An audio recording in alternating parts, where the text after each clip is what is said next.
Dear students, ഇന്ന് നമ്മൾ discuss ചെയ്യാൻ പോകുന്നത് third semester MBA human resource management എന്ന പേപ്പറിലെ യൂണിറ്റ് 2 കണ്ടിന്യൂഷനാണ്. സോ നമുക്ക് എടുക്കാനുള്ളത് കൗഡല്യാസ് കോൺട്രിബ്യൂഷനാണ്. സോ കൗഡല്യ എന്ന് പറയുന്നത് ഇന്ത്യയിലെ ഏറ്റവും one of the famous political ഫിലോസഫറായ ചാണക്യൻ അല്ലെങ്കിൽ വിഷ്ണുഗുപ്തൻ എന്നറിയപ്പെടുന്ന ആളെയാണ് നമ്മൾ കൗഡല്യ എന്ന് പറയുന്നത്.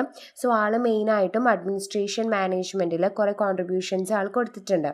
ആളുടെ മെയിനായിട്ടുള്ള ബുക്കാണ് അർത്ഥശാസ്ത്ര എന്ന് പറയുന്നത്. സോ മെയിനായിട്ടും ആളുടെ ആ ബുക്കിൽ കൊണ്ടുവന്നിട്ടുള്ളത് സിസ്റ്റമാറ്റിക്കൽ മാനേജ്മെൻ്റ് ആണ്.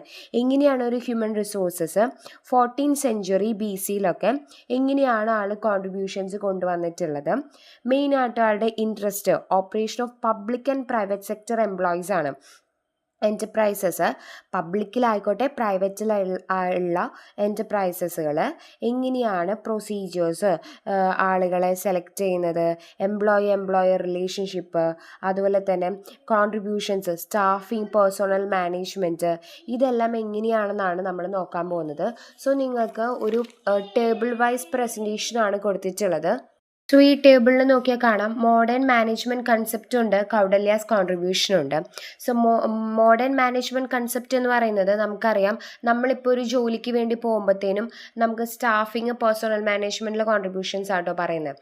സോ നമ്മളൊരു ജോലിക്ക് പോകുന്ന സമയത്ത് നമ്മൾ ജോബ് ഡിസ്ക്രിപ്ഷൻ ഉണ്ടായിരിക്കും, ഒരു ജോലി എന്താണ് നമ്മുടെ പോസ്റ്റ് അതിനെപ്പറ്റിയുള്ള ഡിസ്ക്രിപ്ഷൻ ഉണ്ടായിരിക്കും, പിന്നെ ക്വാളിഫിക്കേഷൻ ഉണ്ടായിരിക്കും, സെലക്ഷൻ പ്രൊസീജിയേഴ്സ് ഉണ്ടായിരിക്കും, ടെലിഫോണിക് ഇൻ്റർവ്യൂ ഉണ്ടായിരിക്കും, ഫേസ് ടു ഫേസ് ഇൻ്റർവ്യൂസ് ഉണ്ടായിരിക്കും, ആപ്റ്റിറ്റ്യൂഡ് ടെസ്റ്റുകൾ ഉണ്ടായിരിക്കും, അങ്ങനെ പല സെലക്ഷൻ പ്രൊസീജിയേഴ്സ് ഉണ്ടായിരിക്കും, എക്സിക്യൂട്ടീവ് ഡെവലപ്മെൻറ്റ് പ്രോഗ്രാംസുകൾ ഉണ്ടായിരിക്കും, ഇൻസെൻറ്റീവ് സിസ്റ്റംസ് ഉണ്ടായിരിക്കും, അതുപോലെ തന്നെ പെർഫോമൻസ് ഇവാലുവേഷൻ ഉണ്ടായിരിക്കും. സോ ഇത്രയും കാര്യങ്ങളാണ് ഒരു മോഡേൺ മാനേജ്മെൻറ്റ് കൺസെപ്റ്റിൽ പറഞ്ഞിട്ടുള്ളത്. കൗഡല്യാസ് കോൺട്രിബ്യൂഷൻ എങ്ങനെയായിരുന്നു ഒരു 14th BC കാലഘട്ടത്തിൽ എങ്ങനെയായിരുന്നു കൗഡല്യയുടെ കോൺട്രിബ്യൂഷൻ സ്റ്റാഫിങ്ങിലും പേഴ്സണൽ മാനേജ്മെൻറ്റും എന്നാണ് കൊടുത്തിട്ടുള്ളത്. പിന്നെയുള്ളത് ഒരു വെരി ഇലാബറേറ്റഡ് ആയിട്ടുള്ള ജോബ് ഡിസ്ക്രിപ്ഷൻസ് ആണ് ഉണ്ടായിട്ടുണ്ടായിരുന്നത്. എന്ന് വെച്ച് കഴിഞ്ഞാൽ ഹയർ ഒഫീഷ്യൽസിനും ലോവർ ഒഫീഷ്യലിനും സെപ്പറേറ്റ് ആയിട്ടുള്ള ജോബ് ഡിസ്ക്രിപ്ഷൻസ് ആണ് കൊടുത്തിട്ടുള്ളത്. ഹയർ ഒഫീഷ്യൽസിൻ്റെ ക്വാളിഫിക്കേഷൻ എന്ന് പറയുന്നത് in terms of family background ആണ്. ഇപ്പോൾ ഹയർ ഫാമിലി ബാക്ക്ഗ്രൗണ്ട് ഉള്ള ഒരാൾക്ക് മാത്രമാണ് ഹയർ ഒഫീഷ്യൽ ആവാൻ വേണ്ടിയിട്ടുള്ള യോഗ്യതയുള്ളൂ, അങ്ങനെയായിരുന്നു. അതുപോലെ തന്നെ ആളുടെ പേഴ്സണാലിറ്റി, ബിഹേവിയേഴ്സ്, ഇതെല്ലാം മുൻഗണനയിൽ വെച്ചിട്ടാണ് ഒരു ഹയർ ഒഫീഷ്യൽ പോസ്റ്റ് സെലക്ട് ചെയ്യുന്നത്. ലോവർ ഒഫീഷ്യലിനെ നമ്മൾ സെലക്ട് ചെയ്യുമ്പോഴത്തേനും ഡിഗ്രി ക്വാളിഫിക്കേഷൻ എല്ലാം കുറച്ച് കുറവ് മതി. പിന്നെ റെഫറൻസസുകൾ, അതുപോലെ തന്നെ ജോബ് ടെസ്റ്റുകൾ, സ്പൈ ഇൻഫോർമേഷൻസ്, ഏറ്റവും കൂടുതൽ പണ്ട് കാലത്ത് കുറച്ചും കൂടിയും കോൺട്രിബ്യൂഷൻസ് തന്നെ സ്പൈ ഇൻഫോർമേഷൻസ് ആണ്. ഒരു ജോലിക്ക് ഒരാളെ സെലക്ട് ചെയ്യുന്നതിനേക്കാളും മുമ്പ് ഇല്ലീഗലി അല്ലെങ്കിൽ ആൾ പോലും അറിയാതെ ആളുടെ ഇൻഫോർമേഷൻസ് കളക്ട് ചെയ്യാൻ കുറേ സ്പൈകൾ ഉണ്ടായിരിക്കും. സോ അങ്ങനെയുള്ള സ്പൈ ഇൻഫോർമേഷൻസ്, അതുപോലെ തന്നെ പല ഇൻവെസ്റ്റിഗേഷൻ സെലക്ഷൻ പ്രൊസീജിയേഴ്സും ഹയർ ഒഫീഷ്യലിന് സെലക്ട് ചെയ്യാൻ പറ്റും. അതുപോലെ പിന്നെ പറയുന്നത് ട്രെയിനിങ് പ്രോഗ്രാംസ് ആണ്. സോ ഓണർക്ക് ഏത് ടൈപ്പ് ഓഫ് ട്രെയിനിങ് ആണ് ആ ഒരു പോസ്റ്റിലുള്ള എംപ്ലോയിക്ക് കൊടുക്കേണ്ടതെന്ന് തീരുമാനിക്കാം. സോ അങ്ങനെയുള്ള ട്രെയിനിങ് പ്രോഗ്രാംസുകൾ കണ്ടക്ട് ചെയ്യുക. പിന്നെ ലോവർ ഒഫീഷ്യൽസിന് ട്രെയിനിങ്സ് എന്ന് പറയുന്നത് കമ്പൽസറി ആയിട്ടുള്ള ഒരു കാര്യമല്ല. പിന്നെ വരുന്നൊരു കാര്യം എന്ന് വെച്ചാൽ മോണിറ്ററി ഇൻസെൻറ്റീവ്സ് ആണ്. അതുപോലെ തന്നെ നമ്മൾ വർക്കിനനുസരിച്ചിട്ട് ഇൻസെൻറ്റീവ്സ് കൊടുക്കുക, അല്ലെങ്കിൽ എന്തെങ്കിലും തെറ്റ് ചെയ്ത് കഴിഞ്ഞാൽ അതിനനുസരിച്ചുള്ള പണിഷ്മെൻറ്റ്സ്, ഇതെല്ലാം കൗഡല്യാസ് കോൺട്രിബ്യൂഷൻസിൽ ഉണ്ടായിരുന്ന ഒരു കാര്യമാണ്. മെയിനായിട്ടും നമ്മൾ ഇവാലുവേഷൻ, എംപ്ലോയീസിനെ വർക്ക് ഇവാലുവേഷൻ ചെയ്തിരുന്നത് സൂപ്പർവിഷൻ വഴിയും അതുപോലെ തന്നെ എസ്പോണൈസും വഴിയാണ്. എസ്പോണൈസ് മീൻസ് സ്പൈ ഇൻഫോർമേഷൻസ് ആണ്. ഒരാൾ വർക്ക് ചെയ്യുന്നുണ്ടോയെന്ന് ആളറിയാതെ തന്നെ നമ്മൾ ഇവാലുവേറ്റ് ചെയ്യുന്ന ഒരു മെത്തേഡാണ്. സോ ഇങ്ങനെ 2 മെത്തേഡിലൂടെയാണ് എംപ്ലോയീസിൻ്റെ ഇവാലുവേഷൻസ് നടന്നിട്ടുള്ളത്. സോ ഇതാണ് മോഡേൺ മാനേജ്മെൻറ്റ് കൺസെപ്റ്റും കൗഡല്യാസ് കോൺട്രിബ്യൂഷനായിട്ട് ആ ബോക്സിൽ കൊടുത്തിട്ടുള്ളത്. നെക്സ്റ്റ് ഒരു ടോപ്പിക്ക് നമുക്ക് നോക്കാനുള്ളത് stages in the evolution and growth of HRM ആണ്.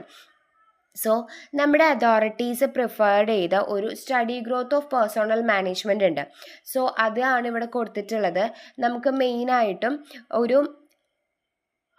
ഏഴ് ടൈപ്പ് ഓഫ് സ്റ്റേജസ് ആണ് ഇവിടെ കൊടുത്തിട്ടുള്ളത്. ആദ്യത്തെ എന്ന് പറയുന്നത് ഇറ ഓഫ് ഇൻഡസ്ട്രിയൽ റവല്യൂഷൻ ആൻഡ് അതിനുശേഷം ട്രേഡ് യൂണിയൻസ് വരുന്നു, പിന്നെ സോഷ്യൽ റെസ്പോൺസിബിലിറ്റി വരുന്നു, സയൻറ്റിഫിക്കൽ മാനേജ്മെൻറ്റ് ഇറ വരുന്നു, ഇൻഡസ്ട്രിയൽ സൈക്കോളജിക്കൽ ഇറ വരുന്നുണ്ട്, ബിഹേവിയറൽ സയൻസ് ഇറ വരുന്നുണ്ട്, ആൻഡ് ലാസ്റ്റ് പേഴ്സണൽ സ്പെഷ്യലിസ്റ്റ് അല്ലെങ്കിൽ വെൽഫെയർ ഇറ എന്ന് പറയുന്നു. സോ അങ്ങനെ 7 സ്റ്റെപ്പുകളാണ് വരുന്നത്, 7 ഗ്രോത്ത് സ്റ്റേജസ് ആണ് നമുക്കുള്ളത്. അതിൽ ഫസ്റ്റ് സ്റ്റേജ് ആണ് ഇറ ഓഫ് ഇൻഡസ്ട്രിയൽ റവല്യൂഷൻ എന്ന് പറയുന്നത്. സോ മോഡേൺ പേഴ്സണൽ മാനേജ്മെൻറ്റ് എന്ന് പറയുന്നത് ഇവാലുവേറ്റ് അല്ലെങ്കിൽ ഇവോൾവ് ചെയ്തത് പല സിഗ്നിഫിക്കൻ്റ് അല്ലെങ്കിൽ ഇൻ്റർ റിലേറ്റഡ് ആയിട്ടുള്ള ഒരുപാട് ഡെവലപ്മെൻറ്റ്സ് കൂടി ചേർന്നാണ് പുതിയ നമ്മുടെ പേഴ്സണൽ മാനേജ്മെൻറ്റ് ഡെവലപ്പ് ആയിട്ടുള്ളത്. സോ ഇതിൻ്റെ മെയിനായിട്ടും സ്റ്റാർട്ടിങ് എന്ന് പറയുന്നത് ബിഗിനിങ് പോയിന്റ് എന്ന് പറയുന്നത് ഇൻഡസ്ട്രിയൽ റവല്യൂഷനാണ്. സോ ഇൻഡസ്ട്രിയൽ റവല്യൂഷൻ എന്നതുകൊണ്ട് ഉദ്ദേശിക്കുന്നത് ഡെവലപ്മെൻറ്റ് ഓഫ് മിഷനറീസ് ആണ്. നമ്മൾ മെക്കാനിക്കൽ എനർജീസ് യൂസ് ചെയ്തുകൊണ്ട് ഫാക്ടറി പ്രൊഡക്ഷൻസ് നടക്കുകയാണ്. ഒരു ലാർജ് എമൗണ്ട് ഓഫ് ആളുകളെ വെച്ച്, എംപ്ലോയീസിനെ വെച്ച് ഒരു ലാർജ് എമൗണ്ട് ഓഫ് പ്രൊഡക്ഷൻ നടത്തുന്ന യൂണിറ്റ്സുകളെ അല്ലെങ്കിൽ പവർ ഓഫ് മെന്നിനെ നമ്മൾ പ്രൊഡക്ടിവിറ്റി ഇൻക്രീസ് ചെയ്യാൻ വേണ്ടി യൂസ് ചെയ്യുന്നതാണ് ഇൻഡസ്ട്രിയൽ റവല്യൂഷൻസ്. പണ്ട് കാലത്ത് നമ്മൾ യൂസ് ചെയ്യുന്നത് കോട്ടേജ് സിസ്റ്റം അല്ലെങ്കിൽ പുട്ടിംഗ് ഔട്ട് സിസ്റ്റം ആണ് നമ്മൾ ചെയ്തിരുന്നത്. അതിനെ റീപ്ലേസ് ചെയ്തുകൊണ്ടാണ് ഇൻഡസ്ട്രിയൽ റവല്യൂഷൻ വന്നത്. കോട്ടേജ് സിസ്റ്റം എന്ന് ഉദ്ദേശിക്കുന്നത് നമ്മൾ സബ് കോൺട്രാക്റ്റ് കൊടുത്ത് ചെയ്യുന്നതാണ്. ഇപ്പോൾ ടൈലറിങ്, അതുപോലെ നമ്മളിപ്പോൾ കുടുംബശ്രീ യൂണിറ്റിലൊക്കെ പണ്ട് കാലത്ത് ഇങ്ങനെ പാക്ക് ചെയ്യാനൊക്കെ ഉണ്ടായിരുന്നു. സോ ഇതൊക്കെ കോട്ടേജ് സിസ്റ്റം ആണ്. എന്തെങ്കിലും ഒരു ഗുഡ്സ് ആളുകളെ കൊണ്ട് അവരുടെ വീട്ടിലോ അല്ലെങ്കിൽ വർക്ക്ഷോപ്പിലോ വെച്ചിട്ട് ഉണ്ടാക്കി കൊണ്ടുവന്ന് അതെല്ലാ ഗുഡ്സും കൂടിയിട്ട് ഫൈനൽ ഗുഡ്സ് എല്ലാം കൂടി ഒരുമിച്ച് പാക്ക് ചെയ്യുക. ഇതിനെയാണ് നമ്മൾ കോട്ടേജ് സിസ്റ്റം എന്നതുകൊണ്ട് ഉദ്ദേശിക്കുന്നത്. സോ ഈ ഒരു കോട്ടേജ് സിസ്റ്റത്തിനെ റീപ്ലേസ് ചെയ്യുകയാണ് ഇൻഡസ്ട്രിയൽ റവല്യൂഷൻ ചെയ്തിട്ടുള്ളത്. സോ ഇൻഡസ്ട്രിയൽ റവല്യൂഷൻ എന്ന് പറയുന്നത് മെയിനായിട്ടും മാസീവ് പ്രൊഡക്ഷൻ ഓഫ് ഗുഡ്സ് ആണ് അവിടെ നടക്കുന്നത്. അവിടെ സയൻസും ടെക്നോളജിക്കൽ എക്യുപ്മെൻറ്റ്സും എല്ലാം യൂസ് ചെയ്തുകൊണ്ടാണ് മോഡേൺ ഇൻഡസ്ട്രിയൽ കോർപ്പറേഷൻസ് ബിൽഡ് ചെയ്ത് വരുന്നത്. നമ്മുടെ മോഡേൺ ഇൻഡസ്ട്രിയൽ ഇറയിലോട്ട് വരുവാണെങ്കിൽ materialism, discipline, monotony, job displacement, personality, work interdependence, അതുപോലെ തന്നെ ബിഹേവിയർ ഫിനോമിന, ഇതെല്ലാം നമ്മുടെ ന്യൂ ഇൻഡസ്ട്രിയൽ ഇറയിൽ വരുന്ന കാര്യങ്ങളാണ്.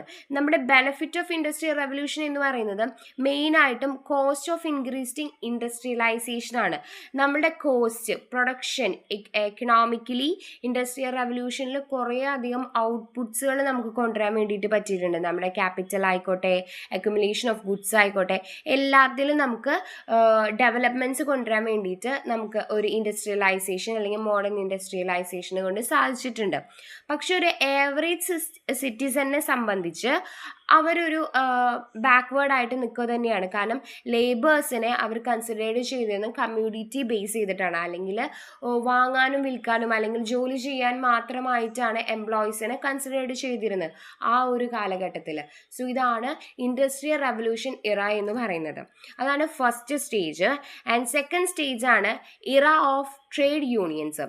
സോ ഷോർട്ട്ലി നമ്മൾ ഫാക്ടറി സിസ്റ്റം വന്നു. ഒരുപാട് എംപ്ലോയീസിനെ ഒരുമിച്ച് വർക്ക് ചെയ്യാൻ തുടങ്ങിയ സമയത്ത് അങ്ങനെ ഒരുപാട് വർക്കേഴ്സ് ഒരുമിച്ച് വർക്ക് ചെയ്യാൻ തുടങ്ങിയപ്പോഴത്തേനും അവരവരെ കോമൺ പ്രോബ്ലംസ് ഡിസ്കസ് ചെയ്യാൻ തുടങ്ങി. ഇനീഷ്യലി ഈ പ്രോബ്ലംസ് എന്ന് പറയുന്നത് child labour, long hours of work, poor costing of employee benefits, ഇങ്ങനെയുള്ള മേജറായിട്ടുള്ള കൺസേൺസുകളാണ് അവർ ഡിസ്കസ് ചെയ്തിരുന്നത്. സോ വർക്കേഴ്സ് എല്ലാവരും കൂടി ജോയിൻ ചെയ്ത് ബേസിക്കായിട്ട് അവരുടെ കോമൺ ഇൻട്രസ്റ്റ് അല്ലെങ്കിൽ അവർക്ക് കുറച്ചുകൂടി റൈറ്റ്സ് കിട്ടാൻ വേണ്ടിയിട്ടാണ് ഇങ്ങനെയുള്ള യൂണിയൻസ് സ്റ്റാർട്ട് ചെയ്തത്.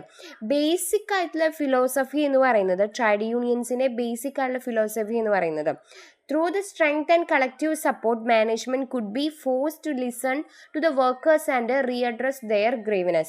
നമുക്ക് മാനേജ്മെൻറ്റിന് കുറച്ചും കൂടിയും സ്ട്രെങ്ത്ത് അല്ലെങ്കിൽ കളക്റ്റീവ് സപ്പോർട്ട് കിട്ടണമെങ്കിൽ വർക്കേഴ്സിൻ്റെ പരാതികൾ എന്താണെന്ന് അത് റീഅഡ്രസ് ചെയ്ത് അതിനൊരു സൊല്യൂഷൻ കൊണ്ടുവന്നാലാണ് അവർക്ക് പ്രൊഡക്ടിവിറ്റി കൂട്ടാൻ പറ്റുള്ളൂ. സോ ഇതാണ് ഒരു ബേസിക് ആയിട്ടുള്ള ട്രേഡ് യൂണിയൻ്റെ മെയിനായിട്ടുള്ള ഫിലോസഫി എന്ന് പറയുന്നത്. സോ അവർ യൂസ് ചെയ്തിരുന്ന വെപ്പൺസ് എന്ന് പറയുന്നത് മെയിനായിട്ടും ഈ ട്രേഡ് യൂണിയൻസ് അവരുടെ അവകാശങ്ങൾ കിട്ടാൻ വേണ്ടിയിട്ട് അവർ യൂസ് ചെയ്തിരുന്നത് സമരങ്ങൾ നടത്തുക, അല്ലെങ്കിൽ സ്ലോ ഡൗൺ ചെയ്യുക, പ്രൊഡക്ഷൻ യൂണിറ്റ്സിൽ സ്ലോ ഡൗൺ ചെയ്യുക, അല്ലെങ്കിൽ വാക്ക് ഔട്ട്സുകൾ നടത്താം, പെട്ടെന്ന് ഇറങ്ങി പോവുക, ബോയ്ക്കോട്ട്സുകൾ അല്ലെങ്കിൽ അട്ടിമറികൾ നടത്തുക, ഇങ്ങനെയുള്ള ഫിസിക്കൽ ഫോഴ്സുകൾ യൂസ് ചെയ്യാമെന്നുള്ള ഉള്ളതായിരുന്നു ട്രേഡ് യൂണിയൻസിൻ്റെ വെപ്പൺസ് അല്ലെങ്കിൽ അവർ യൂസ് ചെയ്തിരുന്ന മെത്തേഡ് എന്ന് പറയുന്നത്. ട്രേഡ് യൂണിയൻസ് എന്ന് പറയുന്നത് പേഴ്സണൽ മാനേജ്മെൻറ്റിനെ പല രീതിയിൽ പല ഫീൽഡിലായിട്ട് ഇൻഫ്ലുവൻസ് ചെയ്തിട്ടുള്ള കാര്യങ്ങളാണ്. ഇപ്പോൾ എംപ്ലോയീസിൻ്റെ പരാതികളെ ഹാൻഡിൽ ചെയ്യുന്ന ഒരു സിസ്റ്റം കൊണ്ടുവരാം, അതുപോലെ തന്നെ കോൺഫ്ലിക്റ്റുകൾ റൈറ്റ്സിന് വേണ്ടിയുള്ള കോൺഫ്ലിക്റ്റുകൾ റിസോൾവ് ചെയ്യുക, ഡിസിപ്ലിനറി പ്രാക്ടീസസ് കൊണ്ടുവരാം, expansion of employee benefit programmes, ഇതെല്ലാം നമ്മുടെ ഇൻഡസ്ട്രിയിലോട്ട് കൊണ്ടുവന്നത് ത്രൂ ട്രേഡ് യൂണിയൻസ് ആണ്. അങ്ങനെ കുറേ ഇൻഫ്ലുവൻസും പേഴ്സണൽ മാനേജ്മെൻറ്റിൽ ട്രേഡ് യൂണിയൻ കൊണ്ട് ഉണ്ടായിട്ടുണ്ട്. സോ അതാണ് second stage, era of trade unionism എന്ന് പറയുന്നത്. ആൻഡ് തേർഡ് സ്റ്റേജ് ആണ് era of social responsibility feeling. So പാസ്റ്റിൽ എംപ്ലോയീസ് എന്ന് പറയുന്നത് എംപ്ലോയി അല്ലെങ്കിൽ ഓണറുമായിട്ട് ഒരു സിസ്റ്റമാറ്റിക്കൽ കണ്ടീഷൻസ് എല്ലാം ഉണ്ടായിരുന്നു. അവർക്ക് എംപ്ലോയീസിനെ അല്ലെങ്കിൽ തൊഴിലാളികളോട് മുതലാളിമാർക്ക് ഒരു അനുകമ്പയോ കാര്യങ്ങളോ ഉണ്ടായിരുന്നില്ല.